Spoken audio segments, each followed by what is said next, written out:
জাতিসংঘ সাধারণ পরিষদের ৭৯তম অধিবেশনে যোগ দিয়েছেন বাংলাদেশের অন্তর্বর্তী সরকারের প্রধান উপদেষ্টা ডক্টর মোহাম্মদ ইউনূস। তাকে স্বাগত জানিয়েছে জাতিসংঘের মহাসচিব অ্যান্টোনিও গুতেরেস। এরপর সাধারণ অধিবেশন শুরু হবার পর ভাষণ দেন তিনি।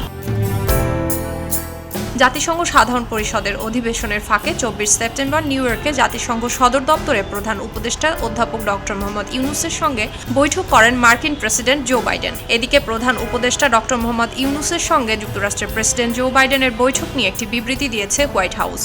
এই বিবৃতিতে বলা হয়েছে, বাংলাদেশ যুক্তরাষ্ট্রের সম্পর্কের মূলে রয়েছে পারস্পরিক গণতান্ত্রিক মূল্যবোধ এবং জনগণের মধ্যকার শক্তিশালী বন্ধন। আর প্রেসিডেন্ট বাইডেন দুই সরকারের মধ্যে আরও সম্পৃক্ততাকে স্বাগত জানান। তিনি বলেন, বাংলাদেশের নতুন সংস্কার কর্মসূচি বাস্তবায়নে মার্কিন সমর্থন অব্যাহত থাকবে। এছাড়াও একই দিনে জাতিসংঘ সদর দপ্তরে জাতিসংঘ সাধারণ পরিষদের বার্ষিক সভার সাইডলাইনে বাংলাদেশের প্রধান উপদেষ্টা অধ্যাপক মোহাম্মদ ইউনূসের সঙ্গে সাক্ষাৎ করেন ইটালির প্রধানমন্ত্রী জর্জিয়া মেলোনি। মেলোনি বলেন, গুরুত্বপূর্ণ সংস্কারের পদক্ষেপে অধ্যাপক ইউনূসের নেতৃত্বাধীন অন্তর্বর্তী সরকারকে সমর্থন করবে ইটালি। ইটালির প্রধানমন্ত্রী একই সঙ্গে একথাও বলেন, ইটালীয় নাগরিকেরা সবসময়ই বাংলাদেশের বন্ধু। এছাড়া এ সময় তিনি কানাডার প্রধানমন্ত্রী জাস্টিন ট্রুডো, বিশ্বব্যাংকের প্রেসিডেন্ট অজয় বাঙ্গা, মরিশাসের প্রেসিডেন্ট পৃথ্বীরাজ সিং রূপনের সঙ্গেও সাক্ষাৎ শুভেচ্ছা বিনিময় করেন। ডক্টর ইউনূস তার ভাষণে ছাত্র জনতার গণ অভ্যুত্থানের একটি সংক্ষিপ্ত রূপরেখাও তুলে ধরেন। পুরো বিষয়টি সমগ্র জাতির জন্য নবযাত্রার সুযোগ সৃষ্টি করেছে বলেও তিনি উল্লেখ করেন। ডক্টর ইউনূস তার ভাষণে একটি নতুন বাংলাদেশকে বিশ্বের সামনে উপস্থাপন করেন। মঞ্চে ছাত্রদের ডেকে নিয়ে তাদেরকে সকলের সাথে পরিচয় করিয়ে দেন। এরপর তুলে ধরেন বাংলাদেশের নতুন জয়যাত্রায় তরুণদের বীরত্বগাথা অবদান এবং দেশের প্রতি তাদের নিখাদ ভালোবাসার কথা।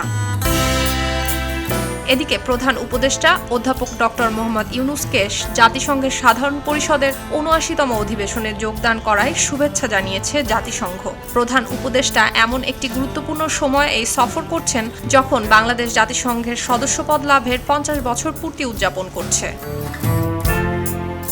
উল্লেখ্য, ১৯৭৪ সালের ১৭ সেপ্টেম্বর বাংলাদেশ আনুষ্ঠানিকভাবে জাতিসংঘের পূর্ণ সদস্যপদ লাভ করে। ২৪ সেপ্টেম্বর উদ্বোধন হওয়া জাতিসংঘ সাধারণ পরিষদের ৭৯তম অধিবেশনের সাধারণ বিতর্ক ২৮ সেপ্টেম্বর পর্যন্ত চলবে। অধিবেশন শেষ হবে ৩০ সেপ্টেম্বর।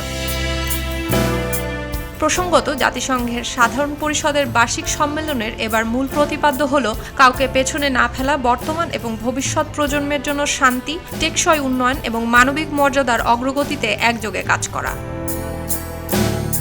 সুলতানা দিনা, খবরের কাগজ।